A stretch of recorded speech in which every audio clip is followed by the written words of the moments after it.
Bienvenue dans le tout nouveau décor de Paroles de Femmes. J'espère qu'il vous plaît. Et si vous nous suivez sur YouTube, n'hésitez pas à nous laisser un commentaire. Alors pour ce décor, nous avons encore une fois innové. Et à présent, grâce à cette toute nouvelle technologie cinéma, le virtuel se mélange au réel. Et nous avons désormais des possibilités illimitées tout en faisant des économies considérables. Pour vous donner une idée, ce décor à lui seul aurait dû coûter 100 fois plus cher. D'ailleurs, tous les nouveaux décors que vous allez découvrir au cours des prochains mois pourront être entièrement réutilisés dans le futur centre MCI. Et toujours grâce à cette nouvelle technologie, nous avons pu réduire la superficie du centre de 2000 mètres carrés. Et vous savez, notre équipe travaille maintenant depuis près d'1 an pour que cette technologie soit disponible dès aujourd'hui, mais surtout pour qu'on puisse être opérationnel dès notre entrée dans le centre. Alors merci Seigneur pour ce nouveau décor et merci à nos fidèles partenaires pour leur précieux soutien.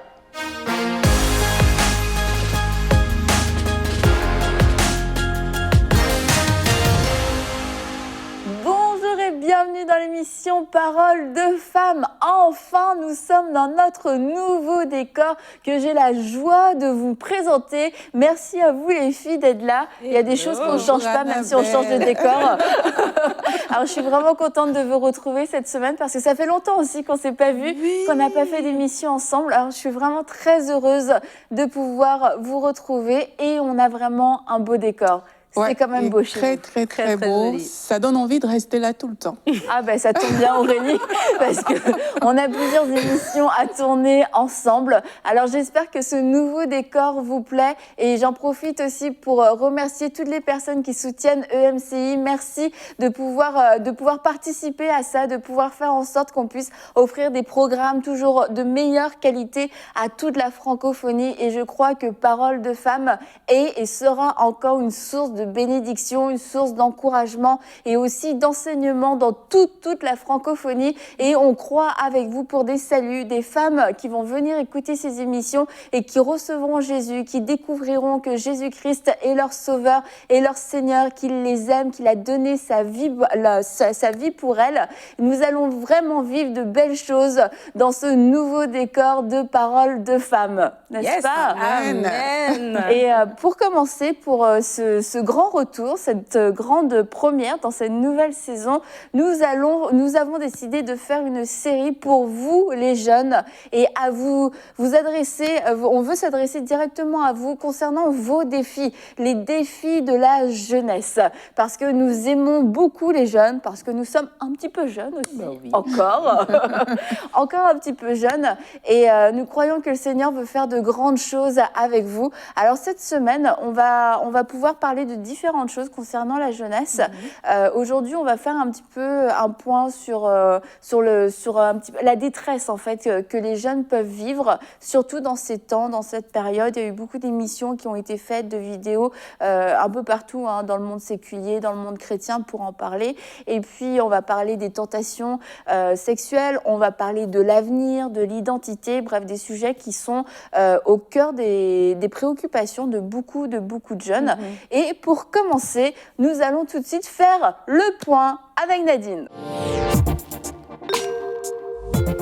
Alors Nadine, le point, c'est une nouvelle rubrique dans Paroles de Femmes. Une rubrique très intelligente, avec plein de chiffres, avec plein de faits. C'est une rubrique dans laquelle tu vas pouvoir nous partager des chiffres, des statistiques, aussi des faits concernant les thèmes qu'on abordera. Donc on pourra faire le point régulièrement. On fera régulièrement le point, Nadine. Faut que tu le saches. Mais c'est très bien parce qu'en fait, ça permet juste de mettre un cadre. Des fois, on parle d'un sujet, puis on se dit, est-ce que vraiment ça se traduit dans la vraie vie et tout ça. Et justement, en faisant le point, on va sortir quelques statistiques, ça va nous permettre de comprendre aussi. Tu as dit tout à l'heure dans ton introduction, quand tu parlais du sujet, que nous aussi, on est un peu jeunes. Et c'est vrai que quand on est un peu plus âgé, on peut oublier les jeunes, on peut oublier la population de la jeunesse, c'est énormément de personnes. Et donc, on va regarder quelques chiffres, quelques statistiques qui vont nous permettre un peu d'établir les choses. Donc, la première chose, c'est de savoir que les jeunes représentent, en fait, les moins de 25 ans représentent 41% de la population mondiale. On fait partie de cette tranche. C'est quand même énormément de personnes, 41% de la population. En France, les jeunes sont 13,7% de la population. Donc, quand je dis les jeunes en France, je parle des 18 à 29 ans. C'est 9,2 millions de personnes, c'est quand même pas mal de gens. 26% de ces personnes-là se déclarent chrétiens. Mais là, on dit chrétiens, mais vraiment toute confession confondue. Par rapport à ça. C'est quand même un beau chiffre, mais ça englobe quand même pas mal de choses. Ça montre une certaine spiritualité. En fait. Voilà. Et lorsqu'on parle de l'Afrique, l'Afrique, évidemment, est le continent qui a le plus de jeunes. C'est 200 millions de personnes. Wow. 200 millions de personnes, de jeunes de 15 à 24 ans. Il y a énormément de jeunes en Afrique. Les pays d'Afrique subsaharienne, c'est 70% de la population qui est sous la barre des 30 ans. C'est quand même énorme. Vraiment. Et ici au Québec, donc on va redescendre sur terre. Dans nos chiffres, la jeunesse québécoise, c'est 18% de la population. On a pris un coup de vieux, là. Et c'est 1,5 million de personnes seulement. Donc, ça veut dire qu'au Québec, il faut travailler, là. Il faut travailler pour produire des jeunes de demain. Et donc, si on regarde, parce qu'aujourd'hui, on va parler des défis de la jeunesse chrétienne, et c'est ça notre sujet de la semaine. Si on regarde les défis, si on regarde, par exemple, ici au Québec, bien que c'est juste 1,5 million de personnes, les jeunes au Québec souffrent énormément. C'est 48%, donc presque un jeune sur deux, qui va rapporter des problèmes, des symptômes qui sont compatibles à un trouble d'anxiété généralisée. Donc, la jeunesse québécoise est anxieuse, dépression majeure, etc. Lorsqu'on regarde la jeunesse française, en France, c'est 40% des jeunes de 18 à 24 ans qui rapportent un trouble anxieux généralisé, donc près de la moitié. 3 jeunes sur 10 qui avouent également qu'ils ont eu des idées suicidaires ou même qui ont songé à se mutiler. On sait les jeunes peuvent des fois même se couper et tout ça, se faire des incisions sur le bras, etc. Par rapport au Covid, on a vu le Covid en 2020, on continue à vivre encore dans cet état-là. Il y a eu des impacts aussi, des conséquences négatives sur la vie quotidienne des 15 à 30 ans. C'est 80% d'entre eux qui disent qu'ils ont subi des préjudices importants liés à la pandémie, que ce soit par rapport aux relations avec leurs amis, leur famille, leur vie amoureuse, etc. Un jeune sur 5 a perdu un logement ou a en tout cas connu des grandes difficultés pour se financer, pour rester dans son logement. Et à l'échelle mondiale, ça c'est une statistique par exemple qui est très difficile à dire, mais c'est malheureusement ça. À l'échelle mondiale, les 15-29 ans, la deuxième cause de mortalité pour les 15-29 ans, c'est le suicide. C'est pas une maladie, c'est pas un accident, c'est vraiment s'enlever la vie. La deuxième cause, et ça c'est à l'échelle mondiale. Je me rappelle quand je regardais les statistiques, que ce soit en Afghanistan, que ce soit en Colombie, c'est vraiment partout. Et donc, la jeunesse a des défis. Je crois que cette semaine, on va en tout cas fortifier la jeunesse chrétienne qui, elle, à son tour, pourra fortifier les jeunes dans leur classe, les jeunes dans leur quartier. La jeunesse a vraiment besoin d'un message d'espoir. La jeunesse a besoin d'être fortifiée, d'être encouragée, d'être comprise. Et puis, tu vois, c'est sûr que ce chiffre-là, la deuxième cause de mortalité, moi, ça me choque, mais ça m'attriste, mais aussi ça me révolte. Parce que on n'en entend pas forcément parler, on n'en a pas forcément conscience. Et puis, particulièrement dans nos églises, en fait, il ne faut pas non plus se voiler la face. Tous les jeunes ne vont pas bien. Et même si des jeunes ont été sauvés, ont fait une expérience avec Jésus, ça ne veut pas dire que ces jeunes sont guéris. Ils viennent avec des passés qui sont parfois très lourds, des passés familiaux, des blessures relationnelles complètement incroyables. Des choses. Il y a des jeunes, à 15 ans, ils ont vécu une vie d'horreur qu'une personne de 70 ans n'a jamais vécu. Et il ne faut pas non plus l'oublier. Être jeune, c'est être insouciant. Être jeune, c'est une belle époque pour certains jeunes. Et peut-être que pour vous, c'est le cas. La jeunesse, c'est vraiment un passage difficile. C'est un carrefour au niveau de votre identité, au niveau des choix à prendre. Et le fait d'être chrétien a été peut-être pendant un temps une source d'encouragement. Mais aujourd'hui, c'est quasiment une pression parce que vous vous dites, je suis jeune, je suis chrétien, je devrais le le jeune le plus heureux du monde, mais finalement, je me retrouve dans les chiffres que Nadine a partagés. Je fais partie de ces jeunes qui sont anxieux, je fais partie de ces jeunes qui ont des idées suicidaires, je fais partie de ces jeunes qui sont inquiets de l'avenir. Et je veux vous dire qu'il y a une bonne nouvelle pour vous. Et ces émissions ne sont pas là pour vous accabler, vous condamner, mais c'est vraiment un message d'espoir pour vous dire peut-être que vous êtes sentis oubliés ou incompris, mais ça n'a jamais été le cœur de Dieu. Et cette semaine, avec Aurélie et Nadine, on veut vraiment vous donner des outils de la parole de Dieu, des outils pratiques aussi, pour pouvoir vivre votre vie chrétienne de façon victorieuse et pouvoir passer à travers cette période de la jeunesse, pas juste survivre, mais vraiment vivre, découvrir cette vie en abondance que le Seigneur a pour vous. Quand tu parles, Annabelle, je pense à une rubrique que j'ai faite dans Bonjour chez vous, intitulée Dans la tête d'un jeune en 2021. Et en fait, il y a un point qui s'agresse aussi aux aînés. On parlait des jeunes des églises qui peuvent se retrouver dans des situations similaires à celles qu'on a citées aujourd'hui. Et c'est très important en tant que plus vieux ou en tant que personne qui encadre souvent la jeunesse, de réaliser en fait que au-delà de l'acte posé, il y a des causes en fait à différentes choses. Et ça, c'est important de le réaliser parce que quand généralement on se permet de juger la jeunesse et même les jeunes, ils se jugent sur la base de ce qu'ils voient qu'ils ont fait. Ils voient que, OK, peut-être je ne me sens pas très bien, j'ai posé cette action, et ils vont se juger sur la base de cette action. Et c'est ça qui va créer l'anxiété, c'est ça qui va créer des défis vraiment énormes. Mais c'est bien parfois de s'arrêter et de dire, OK, à l'acte que j'ai posé, il y a une cause. Tu parlais des blessures que les jeunes ont, ça vient de quelque part en fait. Et si on ne prend pas le temps de s'arrêter justement, qu'on soit jeune, qu'on soit aîné, pour mettre le doigt sur ces choses-là, mais on risque d'être dans cette roue qui devient infernale au final. Donc c'est vraiment important, au travers de cette série, de se dire, OK, on va se poser et puis je suis peut-être le jeune dans cette situation, je me suis reconnue à certains endroits.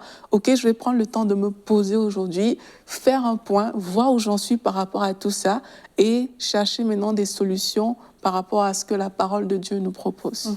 Et tu parles des aînés et j'aimerais aussi qu'on puisse s'adresser à vous, les parents qui avez des enfants, des pré-ados, des ados ou même des jeunes adultes, parce que la Bible nous dit que personne ne méprise ta jeunesse.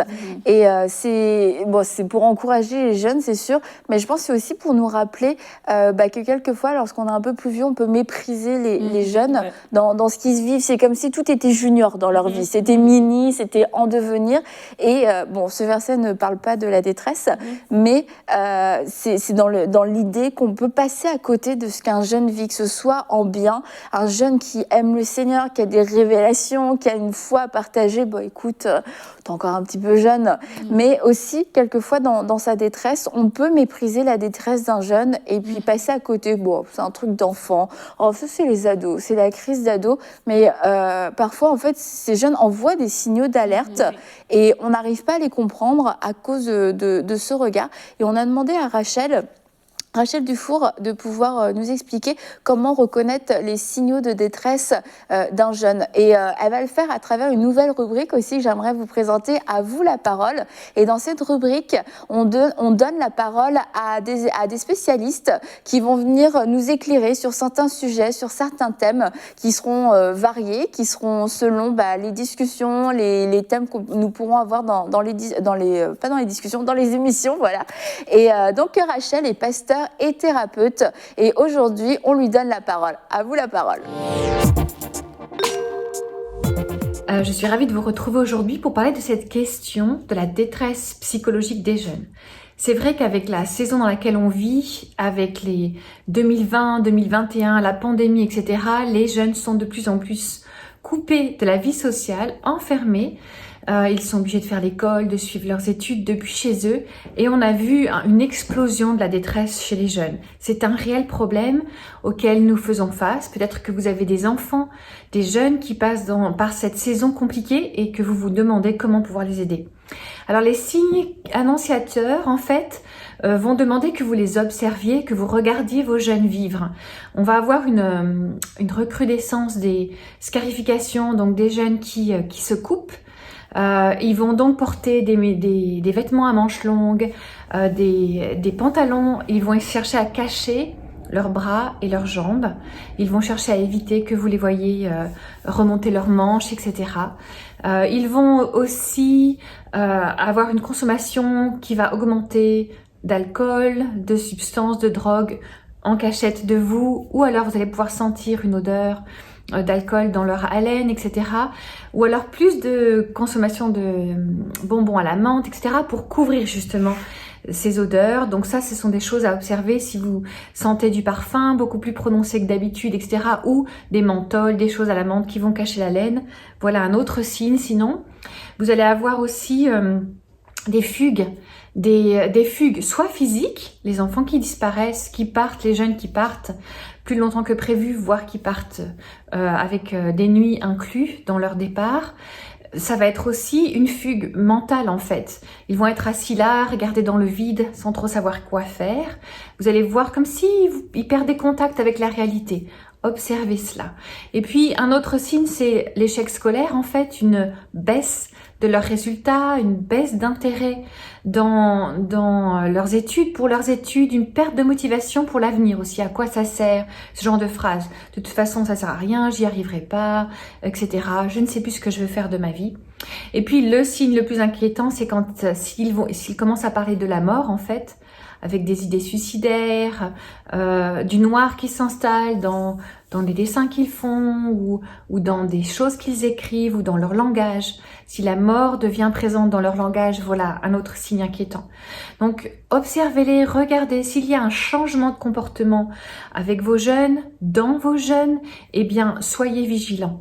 C'est très subtil, ça vient en douceur, mais s'il y a quelque chose qui vous titille, qui vous turlupine, alors ça vaut le coup d'être alarmé, alerté.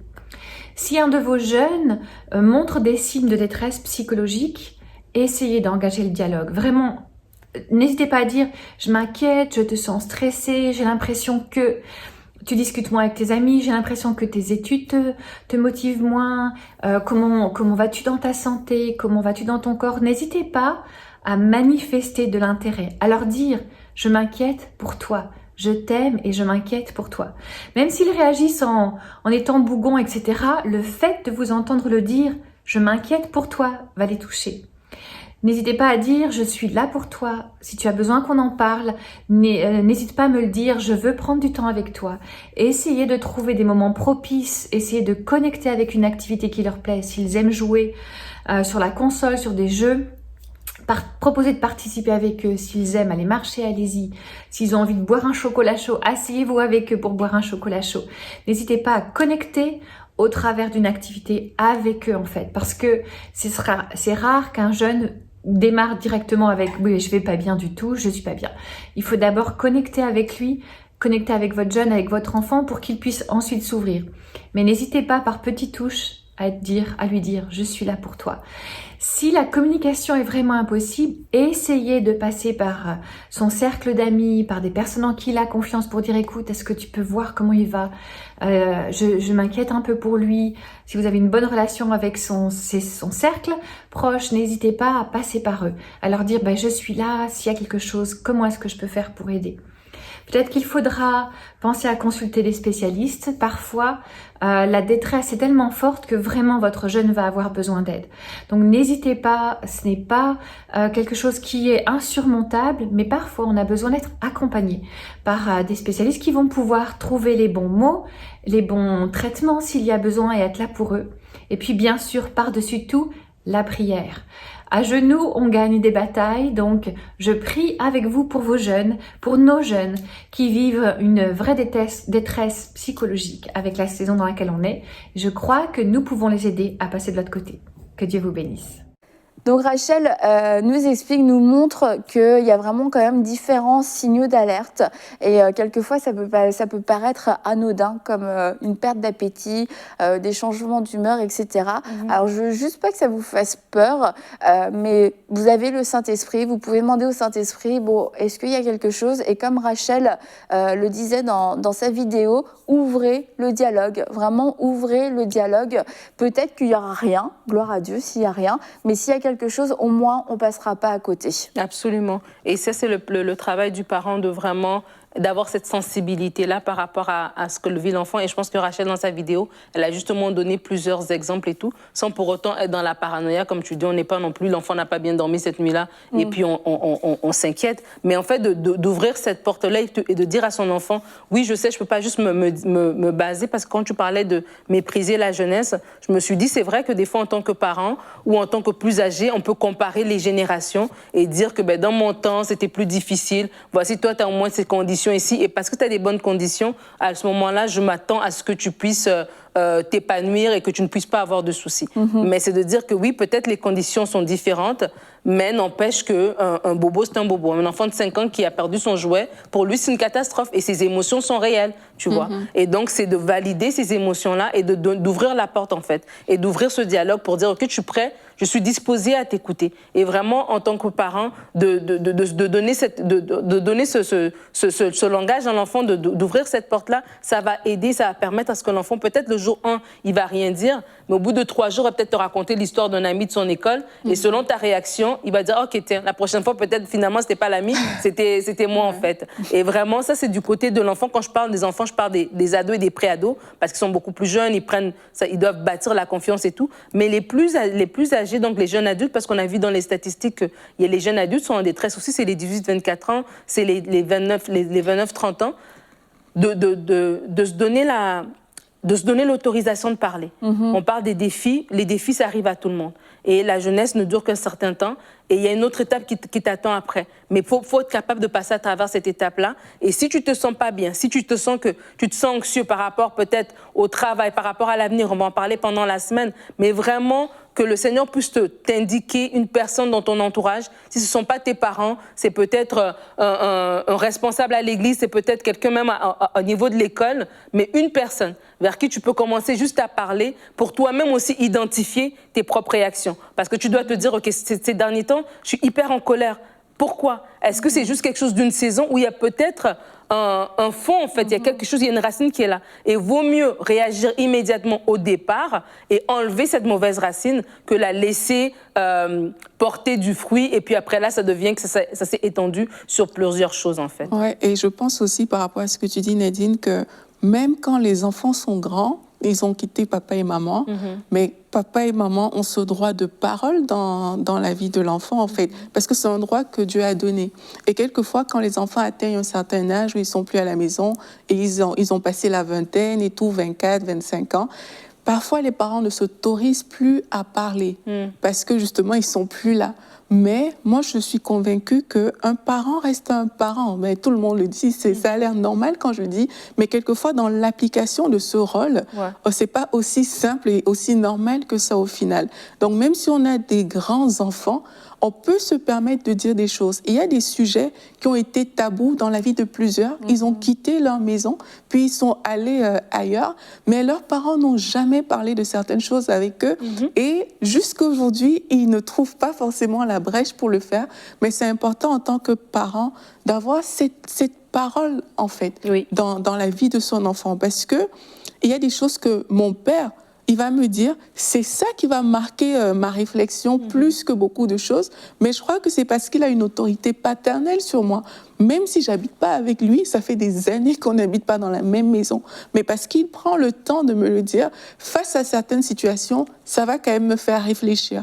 Et c'est tellement important. C'est pas parce qu'un enfant est grand ou qu'il a quitté la maison de ses parents que ses parents ont perdu ce droit-là. Il n'y a aucun sujet qui doit être tabou, en fait. Les parents sont à même d'avoir cette ouverture, peut-être à cause de leur expérience de la vie, que parfois on ne va pas retrouver tout le temps au niveau de la jeunesse.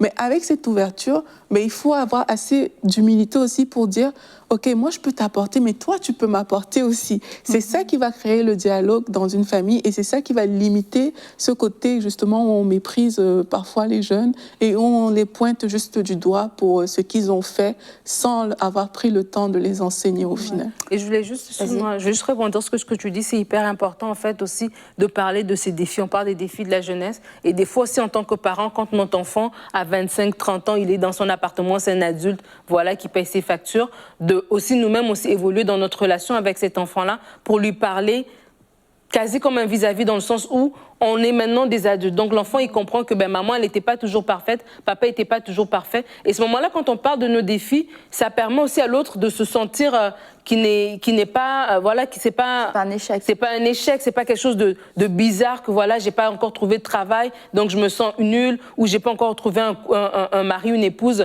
je me sens pas accomplie, etc. Donc aussi en tant que parent, des fois quand on parle de nos défis à l'autre, même si c'est pas les mêmes défis, mais l'autre personne elle se dit tiens, je suis pas la seule, et c'est une porte ouverte qu'on tend la main à l'autre en fait, pour que lui aussi puisse nous parler de nos défis. Donc peut-être je pense à des parents qui peut-être, comme tu dis Aurélie, vont appeler leurs enfants, qu'est-ce que tu as fait ça, comment ça se passe, et la porte est fermée. Peut-être que maintenant la clé pour ouvrir cette porte-là, c'est pas d'arriver en mode inspecteur, répond à mes questions, de dire tu sais quoi, moi quand j'avais 20 ans, voici ce que j'ai vécu. Ah oui, tiens. Et ça peut être aussi une clé pour ouvrir cette porte de dialogue en fait. Et tu parles de défis, et c'est sûr que c'est jamais évident, hein, jeune ou pas jeune, de toute façon, de s'ouvrir et d'être vulnérable. Mais quand on a la pensée de la croissance, en fait, oui, j'ai une faiblesse, oui, j'ai un défaut, oui, j'ai échoué à ce niveau-là, mais en fait, je veux m'ouvrir, pas juste pour m'ouvrir et parler de moi et m'apitoyer, mais m'ouvrir dans le but de grandir, dans le but que ces choses-là, ça fasse plus partie de ma vie, que je puisse arrêter, je puisse quitter peut-être certaines habitudes de péché, que je puisse aussi réussir à triompher dans certains domaines, dans ma personnalité ou dans ma vie. Et et je pense que vous, en tant que jeune, c'est important que vous ayez cette perspective de croissance. Là où vous en êtes aujourd'hui, c'est pas votre version finale, c'est pas votre vous de 40 ou de 50 ans, c'est une version en développement, tout comme lorsqu'on a 40 ans ou 50 ans, on est toujours en train de se développer. Et quand on lit le verset de 1 Timothée 4,12, que personne ne méprise ta jeunesse, c'est un peu à double tranchant en fait. C'est comme bon, on est jeune, tout le monde devrait nous comprendre, on devrait plus nous écouter, mais en fait, il y a vraiment une suite quand même au verset. Mais sois un modèle, que personne ne méprise ta jeunesse. On ne pourra pas te mépriser parce que tu vas être un modèle pour les croyants par tes paroles, ta conduite, ton amour, ton esprit, ta foi et ta pureté. Alors il y a vraiment ce côté que personne ne te méprise, ça c'est le rôle des autres, entre guillemets, que personne ne vienne te mépriser parce qu'ils vont passer à côté de quelque chose. Mais toi, en tant que jeune, ta partie, ta responsabilité, c'est de devenir un modèle. Et dans le fait de devenir un modèle, oui, il y a cette croissance.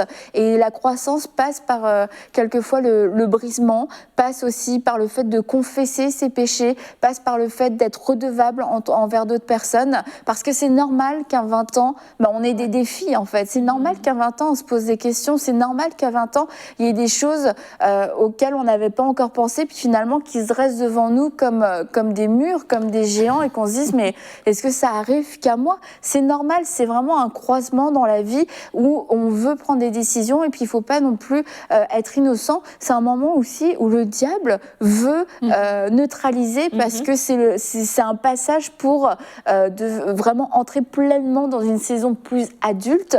Et vu que c'est un temps de questionnement, le diable aime beaucoup venir assaillir les jeunes à ce moment-là pour les déstabiliser ou pour les discréditer. Alors je veux vraiment vous encourager à prendre ce verset-là, ni avec orgueil, ni avec condamnation, mais comme un encouragement pour pouvoir vous dire « je vais changer, je vais grandir et je vais être redevable. Je vais trouver des gens autour de moi qui vont m'aider à grandir, des gens qui vont me dire la vérité. Et je crois que cette semaine aussi, on va pouvoir vous communiquer des outils pour que justement vous puissiez grandir dans ce domaine-là, devenir des modèles en parole, en conduite, en foi, en pureté, tout ça dans le désordre et dans l'ordre dans votre tête. Tu sais, Annabelle, quand justement un jeune essaie de devenir un modèle, il y a parfois ce truc-là où tu veux tellement bien faire que, au final, tu peux, entre guillemets, mal prendre les choses. Parce que justement, comme tu dis, les jeunes sont en train de se développer. Et moi, je connais certains jeunes comme ça qui se développent, qui ont l'air... en fait, ils pensent que ce qu'ils font est bien. Mais toi, peut-être de loin, tu peux te dire, on pourrait peut-être améliorer. Et c'est là où maintenant, au niveau peut-être des aînés aussi, de réaliser que ce que l'autre pense étroit, bien faire en fait, et l'accompagner dans une Ça, c'est un modèle de conduite. Voilà, une bonne correction. Tu vois, et ça, c'est tellement important. J'aimerais aussi dire aux jeunes, vraiment, surtout des adolescents, ne pensez pas que vous connaissez tout, en fait. Parce que c'est vrai, c'est une période où tu cherches tu as une identité qui est en train de se construire et puis tu veux t'affirmer, mais il faut réaliser aussi qu'il y a une fragilité dans cette période-là quand on est jeune. Et vu qu'il y a ce côté, ce désir, on cherche à s'affirmer, on veut s'ouvrir au monde, c'est tellement facile à ce moment-là justement de dévier quand on n'est pas bien encadré, on n'est pas bien entouré. Donc si on veut être un modèle, comme tu dis Annabelle, il faut déjà s'assurer d'être au bon endroit avec les bonnes personnes. Maintenant, cet endroit-là, ben, il faut... Bon, moi, je pense que en fonction des foyers, parce que les foyers sont différents, les parents apportent de leur mieux, je pense, à leurs enfants. Maintenant, tu as des endroits aussi comme des églises dans lesquelles des ministères sont souvent mis en place pour aider la jeunesse. C'est vraiment bien de prier que le Seigneur nous dirige vers une bonne église locale où on sera bien encadré quand on est jeune. C'est tellement important de dire, OK, je veux, Seigneur, que tu me diriges dans une église où je serai bien encadré, une église où dans mon développement, je ne serai pas jugée. Dans mon développement, il n'y aura pas des choses bizarres qui m'arrivent. J'aurai des bonnes influences et je pourrai développer ce côté d'être un modèle, en fait. Donc, c'est tellement important de le faire. C'est tellement important de le faire qu'il faudrait qu'en tant que jeune, on réussisse à bien s'intégrer dans le milieu dans lequel le Seigneur veut nous diriger. En tout cas, merci beaucoup Aurélie. Merci Nadine pour ces statistiques-là. Pour le point. Pour le point. Et en tant que jeune, ça vous a montré que vous n'êtes pas les seuls à passer peut-être par des moments difficiles. Et en tant qu'aînés, que parents, oncles et tantes, soyez sensibilisés aussi de façon spirituelle à l'état spirituel, à l'état émotionnel des jeunes qui vous entourent. Et soyez une source d'aide et de bénédiction et pas des personnes qui allaient passer à côté ou qui vont mépriser cet état émotionnel. Donc les jeunes, vous êtes importants pour Dieu et Dieu veut vous équiper. Dieu veut faire de vous une génération exemplaire, une génération modèle pour les autres jeunes qui vous entourent. Et demain, on va poursuivre sur le même thème et nous parlerons des tentations sexuelles. Alors ne manquez surtout pas cette émission. Alors on se retrouve demain pour une prochaine émission de Paroles de Femmes.